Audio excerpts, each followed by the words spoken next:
आदिवासी समुदायों के लिए, आदिवासियों के लिए दुर्भाग्य की बात है या डूब मरने जैसी बात है। आज चुटिया नागपुर और संताल परगना को अनुसूचित क्षेत्र घोषित किया गया। ये सारे आदिवासी लोग जो है कि आदिवासी विरोधी हैं ये लोग। तो आप अभी नगर निगम चुनाव कैसे लड़ रहे हैं? आनी चाहिए इनको, चुल्लू भर पानी में डूब मारना चाहिए कि रोशनी खल को, जो अभी नगर पालिका चुनाव लड़ रही है।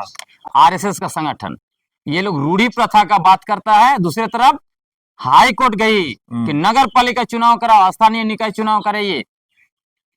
तो इनका खाली मुंह में जो है कि रूढ़ी प्रथा रहता है और व्यवस्था गैर आदिवासियों का व्यवस्था में जाएंगे, सिर्फ नफरत फैलाने के लिए रूढ़ी प्रथा का बात करते हैं। अब एक वार्ड सदस्य, हमारा आदिवासी वार्ड सदस्य, उसको हमारे एक मित्र ने कहा कि हमारे लिए जो है कि एक सेट बना दीजिए ना यहाँ पर। जानते हैं उन्होंने क्या कहा? उन्होंने कहा कि ऐसे करो, 2.5 लाख रुपया शहरी आवास योजना में आता है, इस योजना को हम दे देते हैं, 1 लाख रुपया मुझे दे देना और 1.5 लाख रुपया से जो बनाना है बना लेना। आप सोच बोलेंगे लोगों को अपने निजी स्वार्थ, इनको खाली धर्म के नाम पर लड़े, अपनी निजी आर्थिक और राजनीतिक हितों को साधने के लिए चुनाव लड़ रहा है। इनको आदिवासियों से कोई लेना देना नहीं। और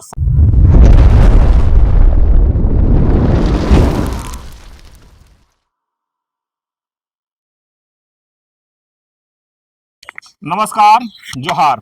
आप देख रहे हैं झारखंड स्वतंत्र खबर।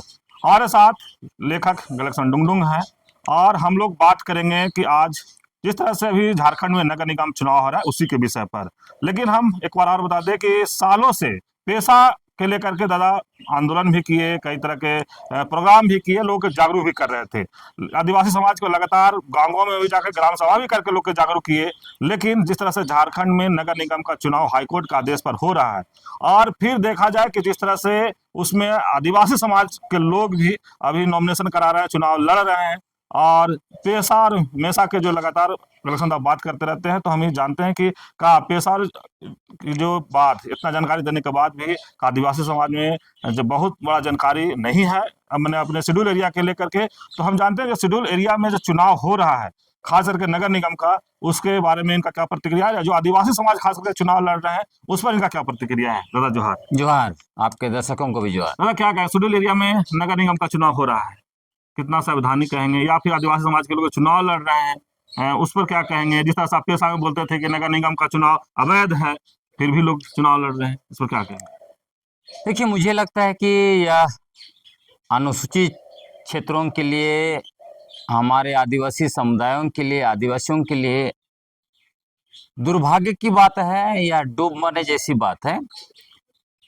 और मैं इसको कहना चाहूँगा कि यह एक तरह से हमारे पुरखे, हजारों लोग जो अपनी जान दिए, कुर्बानी दी, बलिदान दिया, उसका अपमान है। इसलिए मैं कह रहा हूं उसका अपमान है क्योंकि अनुसूचित क्षेत्र ऐसे ही नहीं बना। जब ब्रिटिश हुकूमत हमारे इलाके में 1769 से घुसना शुरू किए, तब उस समय आपको याद होगा सबसे पहले तो भूमिज आदिवासी लोग उलगुलान किए, शहीद रघुनाथ सिंह भूमिज के नेतृत्व में, और उसके बाद लगातार उलगुलान होता रहा। उसका परिणाम यह हुआ कि 1874 में ब्रिटिश हुकूमत को कानून बनाना पड़ा, शेड्यूल डिस्ट्रिक्ट एक्ट, अनुसूचित जिला अधिनियम 1874, और उसी के तहत पहली बार चुटिया नागपुर और संताल परगना को अनुसूचित क्षेत्र घोषित किया गया।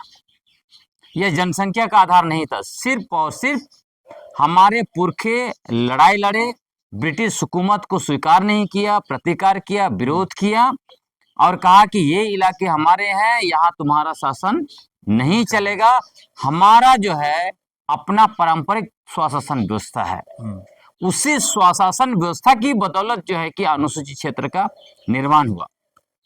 और उसके बाद देखिएगा 1899, 1919 और 1935 में शेड्यूल डिस्ट्रिक्ट ये गवर्नमेंट ऑफ इंडिया एक्ट बना। उस गवर्नमेंट ऑफ इंडिया एक्ट में अनुसूचित क्षेत्रों के लिए, आदिवासी इलाकों के लिए विशेष प्रावधान किया गया, अलग रखा गया, और वहां गवर्नर के थ्रू शासन व्यवस्था जो है कि धीरे धीरे चलाना शुरू किया उन लोगों ने। और उसी के बाद अब देखिए, जब भारत आजाद हो रहा था, संविधान बन रहा था, संविधान बन रहा था, तो बड़े पैमाने पर दूसरे लोग विरोध कर रहे थे, ये कहते हुए कि आदिवासियों के लिए अलग से जो है कि व्यवस्था नहीं होना चाहिए संविधान में। मरंगों के जयपाल सिंह मुंडा, स्वर्गीय बोनीफास लकड़ा, ये दो व्यक्ति खासकर 5वीं अनुसूची के लिए बहुत लड़े। बोनीफास लकड़ा जी का बहुत बड़ा योगदान है 5वीं अनुसूची के निर्माण में। अब इनका इतना लड़ाई हुआ, उसके बाद जो है कि अनुसूचित क्षेत्र बना। और जब 73rd अमेंडमेंट हुआ कॉन्स्टिट्यूशन का, पंचायत व्यवस्था थोपा जा रहा था पूरे इलाके में, तब भी जो है कि भारत सरकार हमारे ऊपर पंचायत व्यवस्था, जो गैर आदिवासियों का व्यवस्था है, उसको थोपने के लिए उनको सोचना पड़ा। उन्होंने नहीं थोपा। इसीलिए जो है कि अनुच्छेद 243 M1 और M4B क्या बोलता है, अनुसूचित क्षेत्र में पंचायत व्यवस्था नहीं होगा, रोक लगाया, और कहा कि संसद ही उसका प्रोविजन को जो है कि वहां बना सकता है, एक्सटेंड कर सकता है। और इसीलिए आपको जो है ये पेशा कानून बनाया गया। और उसी तरह 243 ZC1 के द्वारा नगर पालिका को जो है कि प्रतिबंधित किया गया। रांची नगर निगम तो ब्रिटिश जमाने से ही चल रहा है। अगर ये व्यवस्था को कंटिन्यू करना था तो क्यों संविधान में अनुच्छेद 243 ZC1 के द्वारा प्रतिबंधित किया गया? और उसमें कहा गया जब तक संसद कानून नहीं बनाता है तब तक वो प्रतिबंधित रहेगा। सिर्फ संसद ही कानून बना के उसको एक्सटेंड कर सकता है, उसके प्रोविजन को। तो संसद अभी तक कानून नहीं बनाया है, कैसे नगर निगम चुनाव हो रहा है? तो सोचिए, इतने बड़े बड़े विद्वान लड़े, मरंगम के जयपाल सिंह मुंडा, बोनीफास लकड़ा, उनके लड़ने का क्या मतलब हो गया? वो तो फालतू में चला गया। हमारे इतने लोग शहीद हुए। आप सोचिए कि वीर शहीद रघुनाथ महतो से लेकर धरती आबा बिरसा मुंडा तक, अबुआ दिसुम अबुआ राइज का सपना को लेकर लड़ाई लड़ा। फिर मरंगम के जयपाल सिंह मुंडा ने झारखंड अलग राज्य आंदोलन किस लिए मांग किया? ताकि हम अपना खुद का शासन व्यवस्था चलाएंगे। अब हमारा आज ये जितना आदिवासी लोग सारे जो है कि शहीदों को, और ये आजादी के समय जो मरंगम के जयपाल सिंह मुंडा, बोनीफास लकड़ा जैसे लोग विशेष प्रावधान बनाने के लिए इतना एड़ी चोटी एक किया, सब पर ये लोग पानी फेर दिया। तो जितने लोग वार्ड से लेकर मेयर का चुनाव लड़ रहे हैं, ये सारे के सारे आदिवासी अपनी सिर्फ और सिर्फ निजी राजनीतिक और आर्थिक हितों को साधने के लिए लड़ रहे हैं। इन्होंने हमारे वीर शहीद रघुनाथ सिंह भूमि से लेकर धरती आबा बिरसा मुंडा और मरंगम के जयपाल सिंह मुंडा, बोनीफास लकड़ा जैसे लोगों का अपमान किया है। इनको कभी भी इतिहास माफ नहीं करेगा। लोग हमेशा याद रखेंगे कि कौन कौन लोग नगर निगम चुनाव लड़ रहे थे, कौन कौन लोग उस चुनाव में जो है कि कैंपेन कर रहे थे, कौन कौन नेता और मंत्री जो है कि नगर निगम चुनाव करवा रहे थे और उसके लिए जो है कि सारा जगह कैंपेन कर रहे थे। सारे लोग, ये सारे आदिवासी लोग जो है कि आदिवासी विरोधी हैं ये लोग। लेकिन दादा, जो अनुसूचित क्षेत्र है, मैंने विशेष संविधान तौर से अगर कहें तो आदिवासियों के लिए मिला हुआ, तो क्या आदिवासियों को इसके बारे में विशेष जानकारी नहीं है? वही तो मैं दंग हूं ये सोच के। आप सोचिए, जब ये सारे जो चुनाव लड़ रहे हैं, ये चुनाव में कैंपेन कर रहे हैं, एक दूसरे के लिए सपोर्ट मांग रहे हैं, जब धर्म की बात आती है, सरना ईसाई डीलिस्टिंग आरक्षण की बात होती है, तो ये लोग बहुत बड़ा बड़ा बात करता है, संविधान का रेफरेंस देता है। जो आदिवासी ईसाई धर्म को मानते हैं उनके ऊपर जब दूसरे लोग सवाल उठाते हैं तो क्या बोलता है, भारत का संविधान अनुच्छेद 25 और 26 के तहत हमें धार्मिक आजादी का स्वतंत्रता मिला है। वाह! तो आप अभी नगर निगम चुनाव कैसे लड़ रहे हैं? संविधान का अनुच्छेद 243 ZC1 भूल गए या आप खोले ही नहीं? खाली आप अपने निजी स्वार्थ को सिद्ध करने के लिए संविधान को याद करते हैं। उसी तरह दूसरी तरफ जो आदिवासी हिंदू धर्म को मानते हैं, और सरना धर्म को मानते हैं, जो खासकर नफरत फैलाते हैं, वो लोग क्या बोलता है, फिर संविधान। ईसाई धर्म को मानते हैं ये आदिवासी लोग, इसलिए संविधान का अनुच्छेद 341 जैसा 342 में संशोधन किया जाना चाहिए। वाह, ये सारे नफरतियों को जो है कि तुरंत संविधान याद आ जाता है।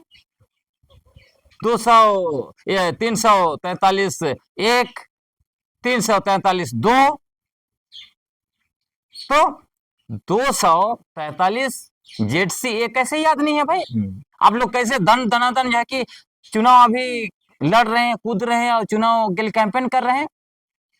इनको शर्म आनी चाहिए, इनको चुल्लू भर पानी में डूब मारना चाहिए कि इतना लड़ाई के बाद संविधान में हमारे लिए विशेष प्रावधान किया गया है, उसको अवहेलना करते हुए लोग अपने निजी आर्थिक और राजनीतिक स्वार्थ के लिए, पद और पैसा के लिए चुनाव लड़ रहे हैं। और उसी तरह जो मुखिया का चुनाव लड़ते हैं, प्रमुख का, वार्ड सदस्य का चुनाव लड़ते हैं, अभी जब पंचायत चुनाव आएगा ना, बहुत लोग उसमें भी कूद जाएंगे। इनके लिए भी मैं बोलना चाहता हूँ, इनको भी शर्म से डूब मारना चाहिए, जो इतना दिन तक जो मुखिया है, वार्ड है, प्रमुख है, या जो भी पंचायत व्यवस्था के तहत है, क्योंकि ये व्यवस्था हमारा नहीं है, हमारे पुरखे शहीद रघुनाथ सिंह भूमि से लेकर धरती आबा बिरसा मुंडा तक, और इधर मरंग गोम के जयपाल सिंह और बोनीफास लकड़ा जैसे लोग अबुआ दिसुम अबुआ राइज के लिए लड़े, अबुआ हतुरे अबुआ राइज के लिए लड़े। हमारे इलाका में हमारा राज, ये इलाका हमारा, यहाँ तुम्हारा शासन नहीं चलेगा, जमीन हमारा, जंगल हमारा, खनिज हमारा, शासन तुम्हारा नहीं चलेगा, ये हम लोग नारा देते हैं। ये हमारे पुरखों के सामने उसी के धरती आबा भगवान बिरसा मुंडा को ये लोग जो है फूल माला चढ़ाने चाहता है। इनको शर्म आनी चाहिए, इनको नहीं चढ़ाना चाहिए, क्योंकि धरती आबा बिरसा मुंडा ने क्या कहा, 9 जनवरी डोमारी बुरु शहीद दिवस मनाया जाता है। उन्होंने कहा था डोमारी बुरु से, अबुआ राइज हिजुआ दिकुआ राइज सेनोआ। तो ये सारे लोग दिकुओं का चुनाव व्यवस्था में घुसकर नगर निगम चुनाव और पंचायत चुनाव और सब कुछ लड़ते हैं। इनको तो धरती आबा बिरसा मुंडा का जो है कि शहीद जगह पे जाने का इनको घुसने नहीं देना चाहिए। इनको जो है कि यहाँ उनका शहीद स्थल और यहाँ पे जो उनका समाधि स्थल में उनको जो है घुसने नहीं देना चाहिए। बेशरम लोग हैं, इनको चुल्लू भर पानी में डूब मारना चाहिए। लेकिन दादा, जिस तरह से आप जब पेशा का जब आंदोलन कर रहे थे ना, तो खूब हमेशा के वही बात कर रहे थे, बोलते नगर निगम चुनाव अवैध है, नहीं होना चाहिए अनुसूचित क्षेत्र में। लेकिन अभी का जो माहौल देख रहे हैं उस पर आपका क्या फिर? तो वही तो मैं कह रहा हूँ, मैं तो यह देख के दंग हूँ कि जिन आदिवासियों के लिए विशेष प्रावधान बनाया गया है, संविधान में विशेष कानून बनाया गया। जब देखिए 2016 में तत्कालीन मुख्यमंत्री रघुवर दास ने सीएनटी और एसपीटी पर संशोधन किया, तो बहुत लोग जो है कि कूद रहे थे कि कैसे संशोधन किया, हमारा कानून, हमारा व्यवस्था, इसको कैसे आपने छू दिया। तो ये कैसे आप गैर आदिवासी की व्यवस्था में अपना करने का चुनाव लड़ रहे हो? ये आपका व्यवस्था है? ये तो संवैधानिक व्यवस्था है हमारे लिए। आर्टिकल 243 जेड-सी-1 के द्वारा प्रतिबंधित किया गया है नगर पालिका व्यवस्था को। अनुसूचित क्षेत्रों में नगर पालिका का व्यवस्था नहीं किया जा सकता है। संविधान का अनुच्छेद 243 जेड-सी-1 देख ले। दादा, आप संविधान के लगातार हवाला दे रहे हैं, लेकिन हाईकोर्ट का भी आदेश आया तब नगर निगम चुनाव होता। हाईकोर्ट के में जो लोग बैठे हैं वो तो संविधान देखिए आदेश दिए होंगे। मैं आपको बताता हूँ, मैं उसी दिन मैं यह दंग था। आपको याद होगा कौन सा केस पर माननीय झारखंड हाईकोर्ट ने आदेश दिया? रोशनी खलखो, वही तो हम जो अभी नगर पालिका चुनाव लड़ रही है। एक तरफ ये उसी संगठन का हिस्सा है। कौन सा? आदिवासी रूढ़ी प्रथा सुरक्षा मंच, आरएसएस का संगठन। ये लोग रूढ़ी प्रथा का बात करता है। दूसरी तरफ हाई कोर्ट गई कि नगर पालिका चुनाव कराओ, स्थानीय निकाय चुनाव कराइए। तो इनका खाली मुंह में जो है कि रूढ़ी प्रथा रहता है, और व्यवस्था गैर आदिवासियों का व्यवस्था में जाएंगे। सब कुछ जो है कि गैर आदिवासी सिर से पैर तक आप देख लीजिए, सब कुछ गैर आदिवासियों का व्यवस्था में, धार्मिक व्यवस्था, उनकी संस्कृति में डूबे हुए ये लोग हैं। सिर्फ नफरत फैलाने के लिए रूढ़ी प्रथा का बात करते हैं। अब मैं सोच रहा हूं, मैं दंग हूं ये सोच के कि माननीय झारखंड हाईकोर्ट जब इस केस पर आदेश दे रहा था, हम्म, वो कौन सा धारा का रेफरेंस दिया माननीय झारखंड हाईकोर्ट ने? Article 243 Z1। तो मैं यह सोच रहा हूं जो माननीय हाईकोर्ट के जज जो आर्टिकल 243 Z1 देख पाए, वो आर्टिकल 243 ZC1 क्यों नहीं देख पाए? सोचने वाली बात है ना। जब आर्टिकल 243 ZA वो कहता है कि उसके तहत स्थानीय निकाय चुनाव होना है, तो वही आर्टिकल 243 ZC1 कैसे नहीं दिखा? क्या माननीय हाईकोर्ट के जज ने जानबूझ के ऐसे किया? जबकि उसमें स्पष्ट है, प्रतिबंध लगाया हुआ है। कैसे आपने अनुसूचित क्षेत्रों में नगर निकाय चुनाव के लिए अनाउंस करवा दिया? अब ठीक है, सामान्य क्षेत्र में करवाइए, अनुसूचित क्षेत्र को छोड़ देना चाहिए। अब इस मामले में मैं और एक हाईकोर्ट का हवाला देता हूं आपको। ये जो चुनाव हो रहा है, राजस्थान हाईकोर्ट उन्होंने 5 जनवरी 2026 इसी साल यह आदेश दिया कि अनुसूचित क्षेत्रों में नगर पालिका कानून, नगर पालिका चुनाव अवैध नहीं है। और उसके लिए उन्होंने कहा कि अनुसूचित क्षेत्र जो कि फ्रीज किया हुआ नहीं है, भाई जब अनुसूचित क्षेत्र फिर फ्रीज किया हुआ नहीं है तो फिर है किस लिए? हाँ, फिर जमीनों। और दूसरी बात उन्होंने ये कहा कि इसको रोक सकते हैं तो गवर्नर रोक सकते हैं, उनको 5वीं अनुसूची पैरा 5(1) के तहत अधिकार दिया हुआ है। वो कोई भी केंद्र और राज्य सरकार का कानून को जो है कि खारिज कर सकते हैं एक नोटिफिकेशन में। तो इससे तो बहुत स्पष्ट हो गया। और माननीय राजस्थान हाईकोर्ट ने उसमें एक बात ये भी कहा है कि जहां नगर पालिका चुनाव होगा वहां पेशा कानून भी लागू रहेगा और आदिवासी लोग अपनी जमीन ग्राम सभा के द्वारा वापस करा सकते हैं। अब सोचिए, उसके बाद मैं बहुत दंग हूं भाई, कोई ये रांची का आदिवासी ग्राम सभा बनाने के लिए रुचि नहीं है उसको खाली वार्ड सदस्य बनना है, मेयर बनना है, इसी में लगा हुआ है।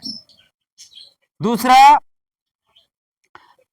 महामहिम राज्यपाल, इसमें एक राज्यपाल ने बहुत अच्छा किया, महाराष्ट्र का राज्यपाल ने इसी 5वीं अनुसूची पैरा 5(1) का उपयोग करते हुए वहां का डीसी का अधिकार छीन के ग्राम सभा को दे दिया, क्योंकि डीसी आदिवासियों का जमीन को लुटवा रहे थे, रियल एस्टेट बिजनेस को बेच रहे थे। तो महामहिम राज्यपाल ने कहा कि नहीं, ऐसे नहीं चलेगा, अब जो करेगा वो ग्राम सभा करेगा। तो झारखंड के महामहिम राज्यपाल क्यों नहीं करते? हम मिले थे, पिछले ही साल मिले थे, मैंने उनको 5वीं अनुसूची का सब कुछ याद दिलाया। झारखंड पंचायत राज अधिनियम असंवैधानिक रूप से अनुसूचित क्षेत्र में थोपा गया, नगर पालिका अधिनियम 2011 असंवैधानिक रूप से थोपा गया, यहाँ इसको खारिज कीजिए। वो कहते कि मैं कुछ नहीं करूंगा। तो ये सारा कुछ चीजें हो रहा है, उसका आप तो हम लोग सीधे सीधे महामहिम राज्यपाल को पकड़ेंगे, क्योंकि अनुसूचित क्षेत्रों में सामान्य कानून थोपा जा रहा है और वो मूक दर्शक बने हुए हैं। उनके पास पावर है 5वीं अनुसूची पैरा 5(1) के तहत। मतलब सिंपल सा बात है अवधेश जी, अनुसूचित क्षेत्रों के लिए विशेष प्रावधान किए गए हैं। यहाँ शासन और नियंत्रण संविधान का अनुच्छेद 244(1) और 5वीं अनुसूची के अनुरूप होना चाहिए। यहाँ शांति व्यवस्था, यहाँ कल्याण, आदिवासियों का कल्याण और यहाँ विकास, आदिवासियों का जमीन का संरक्षण, ये सारा काम जो है कि महामहिम राज्यपाल का है। सामान्य कानून को रोकना उनका काम है। आप सोचिए, बाहरी जनसंख्या अनुसूचित क्षेत्र में भर रहा है, इसको रोकने का काम जो है कि महामहिम राज्यपाल का है और सरकार का भी है, क्योंकि संविधान का अनुच्छेद 19(5) उठा के देखिए, बोलता है बाहरी जनसंख्या अनुसूचित क्षेत्र में अगर उनको दिक्कत है तो उनको रीजनेबल रिस्ट्रिक्शन लगा सकते हैं। क्यों रीजनेबल रिस्ट्रिक्शन लगा सकते हैं? यहाँ रीजनेबल रिस्ट्रिक्शन का मतलब लोग आएंगे, घूमेंगे, फिरेंगे, लेकिन यहाँ रहना, बसना, जमीन खरीदना, नौकरी पेशा सब प्रतिबंध होना चाहिए। तो हम लोग को तो आप लड़ाई आओ दूसरे तरीके से लड़ना होगा। लेकिन दादा, आप इतने सवाल उठाते रहते हैं, आपके साथ जो लोग रहते हैं वो भी चुनाव लड़ने चले गए, या चुनाव लड़ रहे हैं या चुनाव में सहयोग कर रहे हैं, आपको कभी मन नहीं करता कि हम भी चुनाव लड़े, हम भी मेयर बन जाए, हम भी विधायक बन जाए, इस तरह का? देखिए, मैं जो हूँ अवधेश जी, अगर मुझे चुनाव लड़ना रहता तो 2009 में ही कांग्रेस दिल्ली बुला के टिकट दे रही थी। उसके बाद जो मैं आपको बताता हूँ, उसके बाद अभी भी मुझे मेरा बहुत बड़ा बड़ा नेताओं से मेरा संपर्क है। उसके बाद मैं कहता हूँ 2024 में या उससे पहले भी मैं, आप सुन के हंसिएगा, झारखंड मुक्ति मोर्चा से भी मुझे ऑफर मिला था। मुझे कहा गया था कि आप जो है कि विधानसभा चुनाव लड़िए। मैंने कहा मैं चुनाव लड़ने के लिए पैदा ही नहीं हुआ। मैं जो है कि मेरा असल काम है, और मैं आपको कहता हूँ, कॉर्पोरेट से भी भारी भरकम पैसा का ऑफर था। मैं तो चुनाव नहीं लड़ता तो कम से कम पैसा बहुत ज्यादा लेके बटोर के जाए कि मजे में घूमता फिरता। मेरा स्पष्ट करना है कि हमारे पुरखे, हमारी आदिवासी पहचान, स्वायत्ता, जिसको हम लोग स्वशासन भी बोलते हैं, अबू आदिसुम अबू राइज, हमारी जमीन, इलाका और प्राकृतिक संसाधनों को सुरक्षित रखने के लिए, उस पर मालिकाना हक लेने के लिए 250 वर्षों से संघर्ष किया। संघर्ष और बलिदान का इतिहास 250 वर्षों का है। उन्होंने अपना खून बहाया, पसीना बहाया, बलिदान दिया। तो हम तो उस रास्ते में, हम तो हमारे संवैधानिक प्रावधानों को, कानूनी प्रावधानों को, पारंपरिक प्रावधानों को लागू करवाने के लिए, हमारा आदिवासी पहचान, हमारा धार्मिक पहचान, धार्मिक स्वतंत्रता, स्वायत्ता, आबूवादी सुमाबुआराज, जमीन, इलाका और प्राकृतिक संसाधनों को बचाने के लिए, मालिकाना हक के लिए निरंतर उस संघर्ष को हम आगे ले जाने वाले। और मैं आपको ये भी बताना चाहता हूँ, बहुत समय में मैं बोलता हूँ, लोग नहीं आते, सपोर्ट नहीं करते हैं, तो मुझे रविंद्रनाथ टैगोर याद आते रहे। वो बोलते हैं कि आप ऐलान करो, अगर लोग नहीं आए तो अकेला चल दो। मैं तो अकेले ही चलता हूँ। हाँ, लोग आए या ना आए, मैं इस देश में जो संविधान बनाया गया है हमारे लिए, संवैधानिक प्रावधान है हमारे लिए, विशेष रूप से हमारे लिए कानून बनाए गए हैं, हमारे पारंपरिक अधिकार हैं, उन सारे चीजों को धरातल पर लागू करवाने के लिए मैं एकला चलो की नीति में मैं चलता ही रहूंगा जब तक सांस रहेगी। दादा, लास्ट सवाल है। अब रांची में तो मेयर चुनाव हो रहा है। हाँ, अब आपके पास लोग आएंगे भी कि सहयोग करिए, सपोर्ट कीजिए, वोट दीजिए, तो आप क्या, आप सब तो आदिवासी समाज से ही हैं, चाहे मेयर कह रहे हैं चाहे वार्ड पार्षद कह रहे हैं, तो फिर उनको क्या जवाब दे? मैंने पहले आज पे फेसबुक में भी ऐलान कर दिया है, सोशल मीडिया, व्हाट्सएप सब में ऐलान कर दिया है कि जो भी आदिवासी संविधान के अनुच्छेद 243 जेड सी 1 का उल्लंघन करते हुए नगर निगम चुनाव लड़ रहे हैं या उसके सपोर्ट में खड़े हैं, वो सारे मेरे से दूर ही रहे। मैं तो इनके खिलाफ कैंपेन चला रहा हूँ। ये सारे के सारे लोग आदिवासी विरोधी हैं, और इसका प्रभाव मैं बताता हूँ अखिलेश जी, अवधेश जी, मैं ये जो चीजें हो रही है उसके प्रभाव के बारे में सोचकर मैं सबसे ज्यादा उसी को लेकर यह कि थोड़ा चिंतित भी हूँ। आपको मैं बताता हूँ, आप सोचिए, शुरू में मैंने कहा इतने सारे हमारे वीर शहीद अपना इलाका में अपना स्वशासन के लिए संघर्ष किया, जल जंगल जमीन को बचाया, खनिज संपदा, पहाड़ नदी सबको बचाया, झरना को बचाया, और जो है आदिवासी पहचान बरकरार है। जबकि आरएसएस जैसे इतनी बड़ी ताकत जो विगत 75 वर्षों से राष्ट्रव्यापी संगठित अभियान चलाकर आदिवासी पहचान को नेस्तनाबूद करने के लिए वनवासी सब थोपते रहे, सरना धार्मिक पहचान को नेस्तनाबूद करने के लिए सनातन हिंदू बोलते रहे, है ना, आदिवासियों की धार्मिक आजादी को छीनने के लिए धर्मांतरित बोल बोल के जो है कि लोगों को जो है अपमानित करने की कोशिश किया। आप सोचिए, उसके बावजूद हमारा अस्तित्व बरकरार है, संवैधानिक प्रावधान है, और भारत सरकार विगत 75 वर्षों से मुख्यधारा में लाने का ये जो नाटक चल रहा है ना, संविधान का अनुच्छेद 13(5) से आदिवासी शब्द, अबोरिजिनल शब्द को हटा दिया गया। ये सारे चीज किए गए। आदिवासी जाति व्यवस्था में नहीं आता, वर्ण और जाति व्यवस्था से बाहर है, फिर भी जाति सर्टिफिकेट हम लोगों से मांगा जाता है ताकि हम दिमाग में डाल दे हम जाति जाति जाति बोल के जाति व्यवस्था और वर्ण और जाति व्यवस्था में घुस जाए, अपना अस्तित्व मिटा दें। ये लोग ये चाहता है। अब उसी में हमारे इतने सारे आदिवासी लोग अपने निजी आर्थिक और राजनीतिक हितों को साधने के लिए मेयर का चुनाव लड़ रहे हैं, कोई वार्ड सदस्य चुनाव लड़ रहा है। इसका असर जानते हैं क्या होगा? हाँ, इसका आने वाले समय में बहुत भयंकर परिणाम होने वाला है।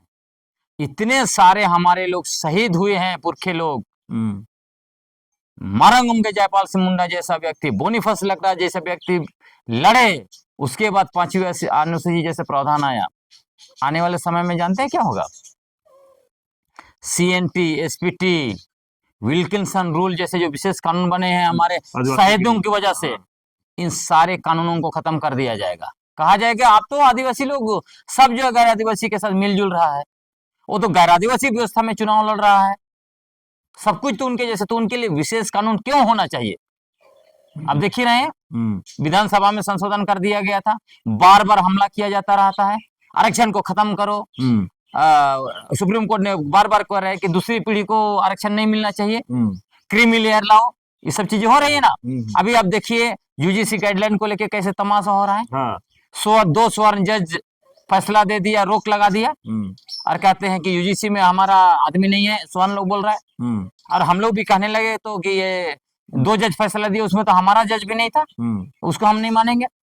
तो ये जो खेल तमाशा हो रहा है ना, हम लोग के लिए जो विशेष प्रावधान संविधान में है, हमारे विशेष प्रावधान कानून में है, हमारा पारंपरिक अधिकार है, ये सारे चीजों को खत्म करने के लिए खेल तमाशा हो रहा है कि आप सामान्य व्यवस्था में नगर पालिका चुनाव लड़ो, आप पंचायत चुनाव लड़ो, ताकि हम कहेंगे आपके लिए आपका स्वशासन खत्म हो गया, आपके लिए विशेष प्रावधान नहीं, 5वीं अनुसूची खत्म, 6वीं अनुसूची खत्म, और जितना नगर पालिका से लेके पंचायत व्यवस्था थोपा, आपका जो है कि 13-3 का आपका जो रूढ़ी प्रथा व्यवस्था खत्म।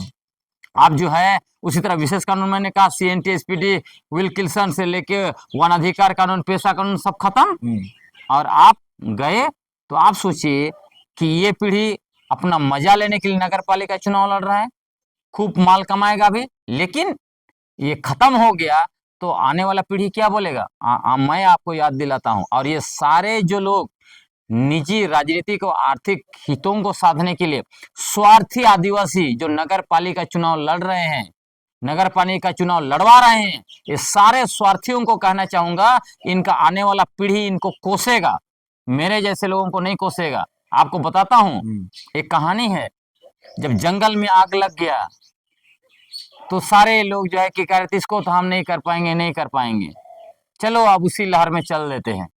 एक चिड़िया, छोटी चिड़िया पानी ला ला के डाल रही थी, और दूसरे लोग हंस रहे थे, देखो बेवकूफ चिड़िया, ये आग बुझा पाएंगे? फिर उस चिड़िया को पूछा गया तो उसने क्या कहा, जब जंगल में आग लगी थी तो मेरा इतिहास अलग होगा, कम से कम हमने उसको बुझाने का कोशिश किया, वही काम हम कर रहे हैं। और आपको बताता हूँ ये स्वार्थी लोग क्यों लड़ रहा है, ये लोग आप देख ही रहे हैं, पूरा रांची का नगर निगम क्षेत्र घूम जाइए,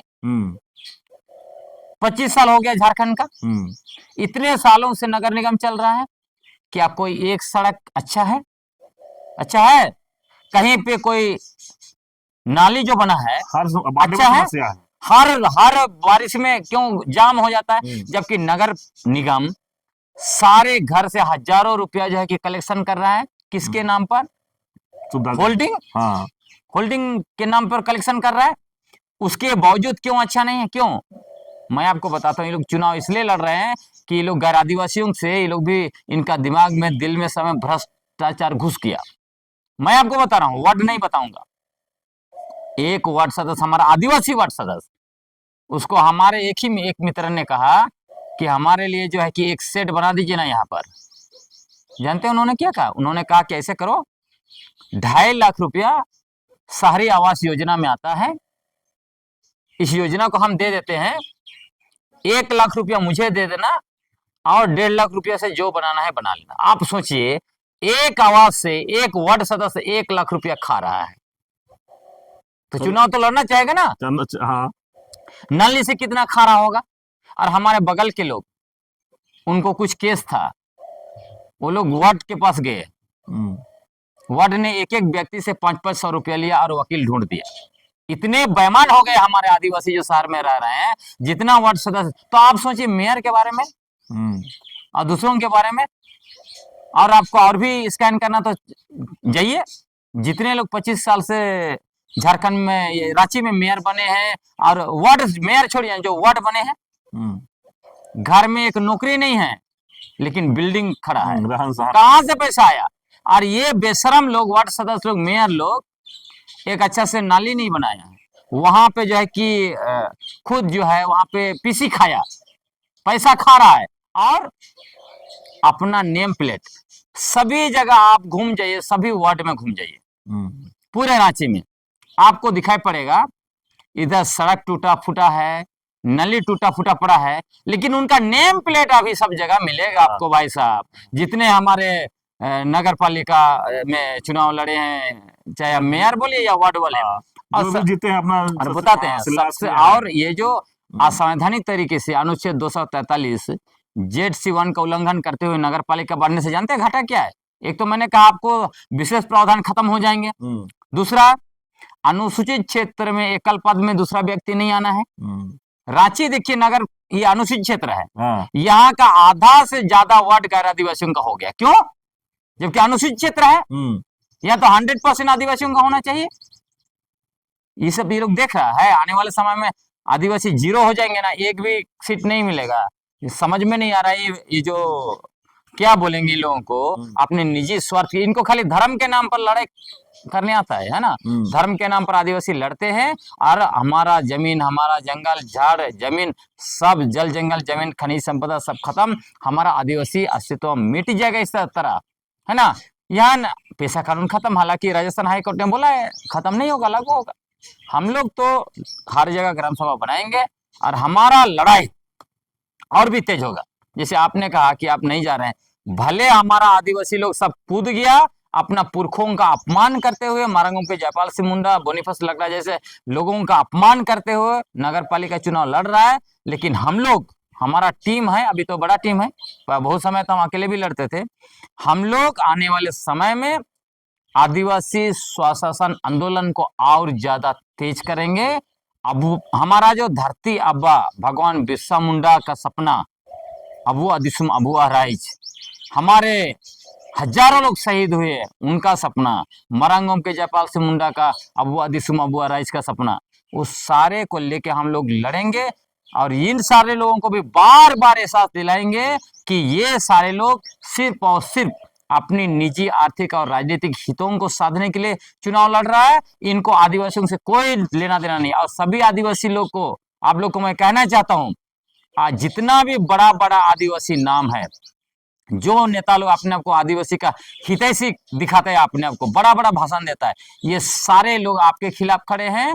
हमारे लिए जो विशेष संवैधानिक व्यवस्था है उसके खिलाफ भी लोग चुनाव लड़ रहे हैं और लड़वा रहे हैं। आप लोग देख लीजिए कौन कौन चुनाव लड़वा रहा है, कौन कौन लड़ रहा है।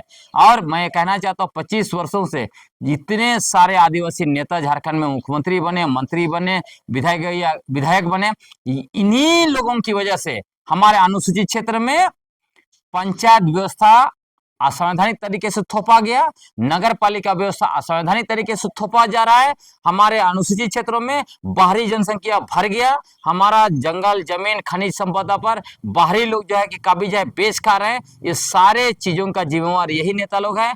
बालू जितना लुटा जा रहा है, जंगल काट काट के बेच रहे हैं, सब लोग इन्हीं लोग जिम्मेवार है। इसलिए साथियों एकजुट होने की जरूरत है। हम लोग आदिवासी स्वशासन आंदोलन को आगे बढ़ाएंगे, और उसी से जो है कि हम लोग का आदिवासी पहचान, स्वायत्ता, स्वशासन, हमारे जमीन इलाका और प्राकृतिक संसाधन बचेगा। और इसके साथ ये सारे नेताओं को भी सबक सिखाएंगे हम लोग। चलिए, अभी आप सुने लेखक गलेक्सन डुंगडुंग की बात, और जिस तरह से नगर निगम चुनाव पर हम लोग बात शुरू किए थे, और बहुत अच्छे तरीका से बात रखे कि जिस तरह से अनुसूचित क्षेत्र शेड्यूल एरिया है उसमें आदिवासी समाज अब चुनाव लड़ रहे हैं, उसी पर अपनी बात को रख रहे थे कि अपने पुरखों, अपने पूर्वजों का या शहीदों का जो लोग अपमान कर रहे हैं, जो चुनाव लड़ रहे हैं खास करके, वो अपमान कर रहे हैं, ये स्पष्ट कर रहे हैं। और जिस तरह से कर रहे हैं कि इसका परिणाम क्या होगा वो भी बताए कि कितना भयंकर परिणाम होगा। जिस तरह से कर रहे हैं कि अगर रांची की बात करें, शेड्यूल एरिया की बात करें, अनुसूचित क्षेत्र की बात करें, यहाँ आधा से ज्यादा बाहरी लोग वार्ड जीतते हैं, तमाम लोग। या जिस तरह से कहें कि मेयर का जो ये बात कर रहे हैं, या जो लड़ रहे हैं वो साधना ईसाई करके लोग एक करिए कोर्ट में केस भी किए कि, लेकिन जब बात करते हैं रूढ़िवाद व्यवस्था का और कोर्ट में जाकर केस करते हैं कि निगम का चुनाव भी होना चाहिए, उस पर भी ये अपनी बात को रखे और बहुत अच्छे तरीका से ये कह रहे हैं कि ये जितने लोग हैं चुनाव जो लड़ रहे हैं आदिवासी खास करके समाज के लोग, जो पेशा का जब ये आंदोलन कर रहे थे उस समय भी लगातार नगर निगम के चुनाव का विरोध कर रहे थे, लेकिन जैसे ही हाईकोर्ट का आदेश आया कि नगर निगम चुनाव होना है, आदिवासी समाज के लोग पूरे कूद गए कि हमको चुनाव लड़ना है। तो चुनाव क्यों लड़ते हैं उस पर भी बड़ा खुलासा किए और नाम तो नहीं लिए, लेकिन बताए कि किस तरह से चुनाव जब जीतने के बाद कोई केस के नाम पर 500 रुपया, तो कोई सेट बनाने पर लाखों रुपया कमाने, तो इसी के लेकर बोले निजी स्वार्थ। स्पष्ट इनका कहना है कि निजी स्वार्थ को लेकर के सिर्फ चुनाव अपने लड़ रहे हैं, कोई समाज के काम करने के लिए नहीं, सिर्फ और सिर्फ जो चुनाव लड़ रहे हैं अपना निजी स्वार्थ हित साधने के लिए लड़ रहे हैं। तो इस तरह खबर को देखने के लिए आप झारखंड स्वतंत्र खबर से जुड़े रहिए। जोहार, नमस्कार।